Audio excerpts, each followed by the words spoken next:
Hello students, welcome to my channel and I am Nimit sir. Today we are going to start our chapter exercise 2.2 polynomials, and in previous video I have uploaded my 2.1 and with introduction. So students, let's begin. So students, आज हम करेंगे exercise 2.2 and हमारा जो question है वो है find the zeros and verify the relation between the zeros and coefficient. पहले हमें ज़ीरोस फाइंड करना है स्टूडेंट्स, एंड देन हमें ये पता लगाना है कि LHS और RHS इक्वल है, मतलब left hand side is equal to right hand side. मैंने अपने प्रीवियस वीडियो में आप लोगों को एक एग्जांपल करके बताया था और इसमें मैंने इंट्रोडक्शन भी आपको एक बार समझाया था, but then also I will repeat. So दो तरह के ज़ीरोज़ हम फाइंड करेंगे. सबसे पहले सम ऑफ ज़ीरोज़ फाइंड करेंगे और हम दूसरे में हम फाइंड करेंगे प्रोडक्ट. सम में हमें क्या करना है, जो भी हमारा आंसर आएगा उसको प्लस करना है, और प्रोडक्ट में हम करेंगे हमारे आंसर्स को मल्टीप्लाई. और जो हमारी फॉर्मूला है सम ऑफ जीरोस को फाइंड करने की वो है माइनस, ये आपको कंपलसरी लिखना है students, minus coefficient of x divided by coefficient of x square, product of zeros constant term divided by coefficient of x square. तो ये थी हमारी फॉर्मूला. मैं आपको एक एक करके आपके एक्सरसाइज के जो भी सम्स हैं वो करके बताऊंगा, तो आपको अच्छे से समझ में आएगा. तो सबसे पहले आपका जो फर्स्ट क्वेश्चन है वो है x square minus 2x minus 8. X square minus 2x minus 8. जब भी आपको वेरीफाई द जीरोस पूछा जाएगा, फाइंड द जीरोस पूछा जाएगा, एंड देन आपको पूछा जाएगा कि आप अपने ज़ीरोज़ और कोएफिशिएंट के रिलेशनशिप को पता लगाइए, तो आपको ये टर्म यूज़ करना है पॉलिनोमियल. हमें ये मेथड यूज़ करनी है पॉलिनोमियल, मतलब फैक्टराइजेशन करेंगे हम इसके अंदर, फैक्टराइजेशन. और स्टूडेंट्स, जो आपको ये टर्म दिया है ये क्वाड्रेटिक टर्म दिया हुआ है. जब भी आपको क्वाड्रेटिक टर्म दिया होगा तब आपको फैक्टराइजेशन मेथड यूज़ करनी है. क्वाड्रेटिक टर्म का मतलब होता है जो आपका डिग्री होगा, आपका जो हाईएस्ट डिग्री होगा वो होगा 2. Highest degree must be 2. और जब आपका देखिए ये तीन टर्म आपको दिए हैं, ये तीनों टर्म में जो हाईएस्ट डिग्री है 8 is a constant term students, क्योंकि 8 के साथ कोई x नहीं है. यहाँ पे आपको 2x दिए हुए हैं तो ये वेरिएबल है, बट 8 अकेला है, 8 के साथ कोई वेरिएबल नहीं है, तो ये कांस्टेंट टर्म में आएगा. और आपकी जो डिग्री है 2 की, जो डिग्री x है, 2 के साथ जो x है उसकी डिग्री 1 है, कुछ नहीं है, x के साथ है 2, तो this is the highest degree and this is the quadratic term, right. Quadratic, see here question में भी लिखा हुआ है क्वाड्रेटिक, राइट. सो हम एक एक करके सॉल्व करेंगे. तो फैक्टराइजेशन जो मेथड है मैं आपको करके बताऊंगा. फैक्टराइजेशन मेथड हम कैसे यूज़ करेंगे, तो याद रखना स्टूडेंट्स, हमेशा फर्स्ट और last term, first and last, ये पहला नंबर है और ये लास्ट नंबर है, इन दोनों को हमें मल्टीप्लाई करना है. तो ये हम रफ वर्क में लिख देंगे कि हमारा मल्टीप्लिकेशन आया 8. देखिए यहाँ पे कोई नंबर अवेलेबल नहीं है तो यहाँ पे हम 1 एज्यूम कर सकते हैं. अगर एक भी टर्म नहीं है तो यू कैन टेक 1.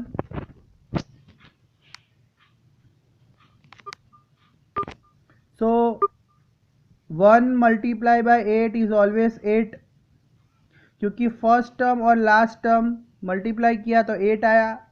अब आपको ये पता लगाना है कि 8 जो है वो किसके टेबल में आता है. तो पहले तो हम ये लिख सकते हैं 1 8 ज़ा 8 होता है और 2 4 ज़ा 8 होता है.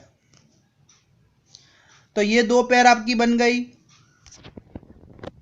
तो 8 जो है वो इन दोनों के टेबल में आएगा. 1 8 ज़ा या 8 1 ज़ा लिखो, दोनों एक ही होगा. 2 4 ज़ा या 4 2 ज़ा लिखो, वो भी एक ही होगा.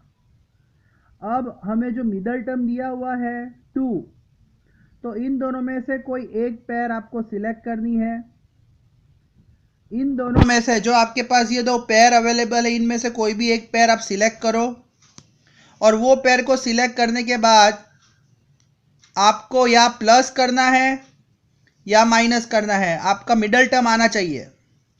सी आपका मिडल टर्म जो है वो 2 है, तो अगर आप 1 को 8 के साथ प्लस करोगे तो 9 आएगा, 1 को 8 के साथ माइनस करोगे तो 7 आएगा।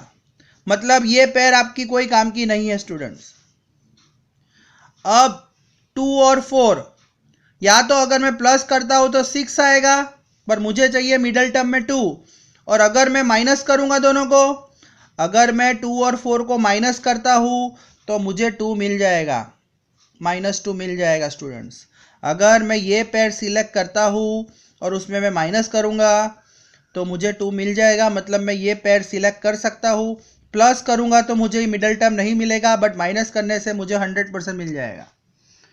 ओके स्टूडेंट्स, तो हम पहले क्या करेंगे, देखिए आप लोगों को क्या करना है, आपका जो टर्म है आपने 2 लिया और 4 लिया, तो आप पहला और लास्ट टर्म को चेंज मत करिए, उसे एज इट इज रखिए, और उसके साथ जो साइन है माइनस की 8 के साथ है, जो माइनस की साइन है वो भी एज इट इज रहेगी। अब आपने ये 2 टर्म लिए हैं, 2 और 4 लिया है, तो आप जो फर्स्ट टर्म है उसे ऐसा लिखिए कि दोनों बैलेंस हो जाए। जैसे फॉर एग्जांपल यहाँ पे 2 है तो एक को मैं प्लस में लिखूंगा x, क्योंकि बीच में वेरिएबल x है, मिडल टर्म में x वेरिएबल है तो हमें वो लिखना पड़ेगा। दूसरा टर्म को माइनस में लिखूंगा। अगर आप यहाँ पे दोनों में प्लस डाल दोगे स्टूडेंट्स तो 2 + 4 6 हो जाएगा, वो रॉन्ग हो जाएगा।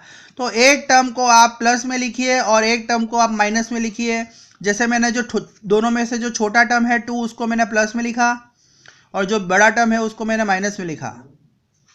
अब मैं पेयर बना दूंगा, ये दोनों की पेयर बन गई, अब ये दोनों की पेयर बन गई। तो इन दोनों में जो कॉमन निकल रहा है स्टूडेंट्स वो क्या है, देखिए आप ऐसा लिख सकते हैं, x² है तो x × x प्लस 2x है तो 2 × x माइनस 4x है तो 4 × x माइनस 8, तो ऐसे ही रहेगा। अब जो आपने 2 पेयर बनाई थी, इन दोनों की जो हमारी पेयर बनी थी उन दोनों में कौन रिपीट हो रहा है, देखिए ये जो पेयर बनी है उसमें एक x यहाँ पे भी है, एक x यहाँ पे भी है, तो हमारा जो कॉमन निकलेगा वो x निकलेगा। अब यहाँ पे एक और x है, पर यहाँ पे दूसरा x अवेलेबल नहीं है, एक x तो यहाँ पे था वो मैंने यहाँ पे कॉमन ले लिया, तो अंदर क्या बचा, अंदर बचा x और 2, तो हम ऐसे लिखेंगे x + 2। साइन माइनस की है वो तो हमें लेनी ही है। तो मैं आपको बता रहा था स्टूडेंट्स, तो जो हमारी माइनस की साइन आएगी वो तो रहेगी, और इन दोनों में कॉमन कौन निकलेगा, यहाँ पे x है पर यहाँ पे x अवेलेबल नहीं है, दोनों साइड x होना चाहिए तभी आप कॉमन निकाल सकते हो, पर दोनों साइड से x नहीं है तो हम यहाँ पे कॉमन नहीं निकालेंगे। और कॉमन यहाँ पे क्या निकलेगा, 4 और 8। देखिए 4 के टेबल में 4 भी आता है और 8 भी आता है, 4 के टेबल में 4 भी आएगा 8 भी आएगा, तो यहाँ पे हम कॉमन निकालेंगे 4। तो अंदर क्या बचेगा स्टूडेंट्स, यहाँ पे जो ब्रैकेट होगा वहाँ पे यही टर्म आना चाहिए तभी आपका राइट होगा। यहाँ पे जो x + 2 है वहाँ यहाँ पे भी x + 2 ही होना चाहिए। तो हम बनाएंगे x + 2 कैसे बना, देखिए जब आपने इन दोनों में कॉमन निकाला 4, तो क्या बचा, एक जगह पे बचा x, बाहर माइनस है तो यहाँ पे साइन चेंज हो जाएगी। आपको पता होगा जब अगर बाहर माइनस होता है तो अंदर जो टर्म निकलेगा वो प्लस का हो जाएगा, और 4 के टेबल में 8 कब आएगा, 2 जा। तो देखिए स्टूडेंट्स x + 2 x + 2 दोनों इक्वल हो गया। अब ये 2x + 2 को 2 बार लिखने की ज़रूरत नहीं है, हमें एक ही बार लिखना है, कॉमन निकाल लेंगे। x + 2 x + 2 2 बार है तो एक बार कॉमन निकल गया, और यहाँ पे बचा x और -4, तो वो एक जगह पे आ जाएगा। तो यहाँ पे x + 2 आया और यहाँ पे x - 4 आया। अब स्टूडेंट्स आपको क्वेश्चन में क्या पूछा है, फाइंड द ज़ीरोस, तो हम ज़ीरोस फाइंड करेंगे। तो हम नेक्स्ट पेज में करके देखेंगे कैसे किया। अब एक जगह पे आपका आया था x + 2, तो यहाँ पे हम = 0 लिखेंगे क्योंकि क्वेश्चन में पूछा है फाइंड द ज़ीरोस। और दूसरा जो आपका टर्म था x - 4, उसे हम दूसरी साइड ले लेंगे, x - 4 = 0। दोनों जगह पे ज़ीरोस फाइंड करना है, तो जब भी आप जीरोस फाइंड करोगे तो आप देखना जो मिडल टर्म होगा आपको दूसरी साइड भेजना है। तो जो मिडल टर्म जो है 2, अगर वो अपनी पोजीशन चेंज करेगा तो वो अपनी साइन को भी चेंज करेगा। +2 का हो जाएगा -2, तो कोई भी नंबर को 0 से माइनस किया जाएगा तो वही आंसर होगा। तो आपका आंसर क्या आया स्टूडेंट्स? -2। अगेन मिडल टर्म अगर अपनी पोजीशन चेंज करेगा तो साइन चेंज हो जाएगी, +4। तो कोई भी नंबर 0 से प्लस होगा तो आंसर वही रहेगा। सो आपको 2 आंसर मिल गए स्टूडेंट्स। नाउ हम फाइंड करेंगे sum of zeros. Sum of zeros, तो यहां पे हम अपनी फॉर्मूला लिख देंगे, minus coefficient of x divided by coefficient of x square. तो जो सम है, जो LHS साइड है स्टूडेंट्स आपका, वो RHS साइड से दोनों सेम होना चाहिए। दोनों का आंसर अगर इक्वल आएगा तभी राइट गिनाएगा। तो सम ऑफ जीरोस फाइंड करने के लिए हमारे जो 2 आंसर आए हैं उन दोनों को हमें क्या करना होगा? उन्हें हमें प्लस करना होगा। सम का मतलब होगा प्लस। तो जो आपको 2 आंसर मिले हैं, x की जो 2 वैल्यू आई है आपके पास, उसे आप ऐड कर दीजिए। -2, पहला जो आपका x का वैल्यू है -2 है, दूसरा 4 है, सम है तो हम बीच में डालेंगे प्लस, बिकॉज हमें सम फाइंड करना है। तो पहले हम LHS साइड फाइंड कर लेंगे। सम का मतलब होगा प्लस। तो जो अलग अलग साइन है स्टूडेंट्स आपको पता होगा, प्लस माइनस माइनस होता है। तो 4 को हम -2 करेंगे तो 2 रहेगा, और इन दोनों में जो बड़ा साइन है वो इसका लगेगा, बिकॉज जो 2 बड़ा नंबर है, इन दोनों में बड़ा नंबर कौन है? 4 बड़ा नंबर है। तो आपका आंसर +2 होगा। मतलब आप प्लस लिखो या नहीं लिखो एक ही बात है। Okay students, now minus coefficient of x, मैंने बताया था ये हमें हमारे क्वेश्चन में देखना पड़ेगा। कोएफिशिएंट ऑफ x, तो हमारा x का कोएफिशिएंट क्या है? जो हमारा क्वेश्चन है स्टूडेंट्स, तो हमारे क्वेश्चन में x किधर है? ओनली x, हमें x स्क्वायर नहीं देखना है, सिर्फ x देखना है। तो x के साथ कौन सा नंबर है, वही हमारा कोएफिशिएंट है। कोएफिशिएंट ऑफ x का मतलब x के साथ जो वैल्यू है वो आएगी और वो अपने साइन के साथ जाएगी। मतलब x के साथ 2 है पर 2 माइनस में है, तो हम -2 लिखेंगे स्टूडेंट्स।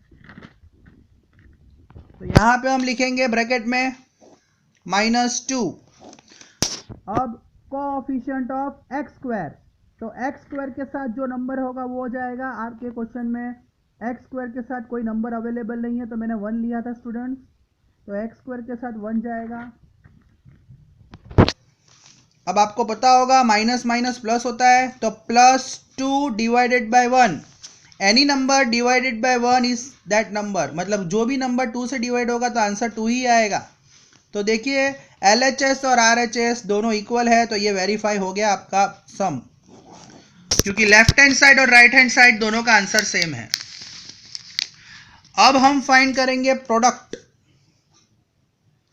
Product of zero. तो प्रोडक्ट ऑफ जीरोस की हमारी फॉर्मूला है constant term divided by coefficient of x square. Okay students, product of zeros की फॉर्मूला है constant term upon coefficient of x square. और मैंने आपको बताया था प्रोडक्ट में हमें मल्टीप्लाई करना होगा।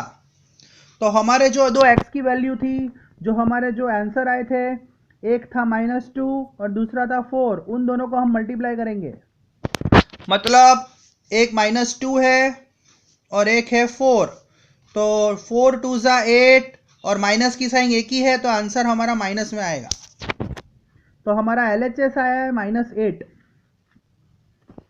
अब हमें फाइंड करना है राइट हैंड साइड। ये हमारा लेफ्ट हैंड साइड था, अब हम फाइंड करेंगे राइट हैंड साइड। तो constant term student, constant term किसे कहते हैं? तो हम हमारे क्वेश्चन में देखेंगे कांस्टेंट टर्म किसे कहेंगे?